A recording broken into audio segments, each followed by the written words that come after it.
Gen Podcast Kedokteran Edukatif dan Nasihat.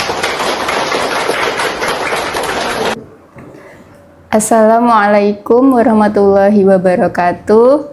Alhamdulillahirabbil alamin. Wassalatu wassalamu ala asrofil anbiya'i wal mursalin wa ala alihi wa sahbihi ajmain amma ba'du. Pertama-tama, marilah kita panjatkan puji syukur kehadirat Allah Subhanahu wa taala yang telah memberikan rahmat dan hidayahnya sehingga kita bisa bertemu kembali pada bulan Ramadan kali ini. Tak lupa salawat serta salam senantiasa tercurah kepada junjungan kita, Nabi Muhammad SAW, yang kita nantikan syafaatnya di yaumil akhir. Sahabat Gen, pada kesempatan kali ini saya akan berbicara mengenai keutamaan membaca Al-Quran. Al-Quran adalah kalamullah, firman Allah Subhanahu wa taala yang diturunkan untuk pedoman hidup manusia. Membaca Al-Quran bukan sekadar ibadah, tetapi merupakan kebutuhan ruhani bagi setiap muslim. Adapun keutamaan membaca Al-Quran, yang pertama, mendapat pahala yang berlipat ganda. Rasulullah Shallallahu Alaihi Wasallam bersabda, setiap huruf dalam Al-Quran bernilai satu kebaikan yang dilipat gandakan menjadi 10. Rasulullah Shallallahu Alaihi Wasallam menegaskan, alif lam mim bukan satu huruf, tetapi alif satu huruf, lam satu huruf, mim satu huruf. Allah Subhanahu wa taala memberikan rahmat dan pahala yang berlipat ganda bagi orang yang membaca Al-Quran. Yang kedua, memberi syafaat di hari kiamat. Sesuai dengan Al-Quran pada hari kiamat menjadi pemberi syafaat bagi orang yang membaca Al-Quran.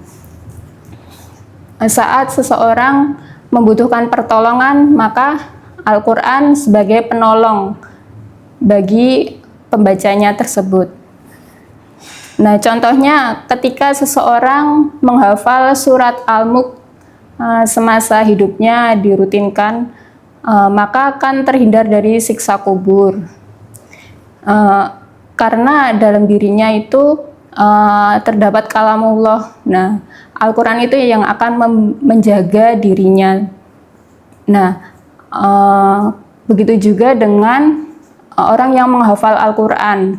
Nah, itu ketika meninggal maka jasad dirinya itu akan utuh walau dikubur bertahun-tahun. Nah, untuk yang ketiga, hati menjadi tenang. Allah Subhanahu wa taala berfirman dalam surat Ar-Ra'd ayat 28. Ala bidzikrillahi tatma'innal qulub. Ingatlah, hanya dengan mengingat Allah maka hati menjadi tenang. Membaca Al-Quran termasuk zikir utama yang menjadikan hati tenang.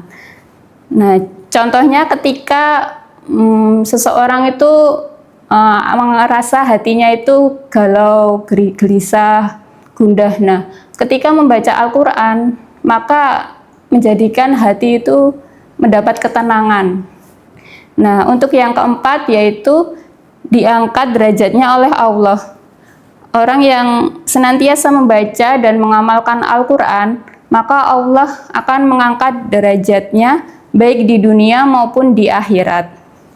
Nah, contohnya itu ketika doa orang yang senantiasa membaca dan mengamalkan Al-Quran itu, doanya diijabah oleh Allah. Karena permintaannya itu lebih didahulukan dari orang yang tidak membaca Al-Quran.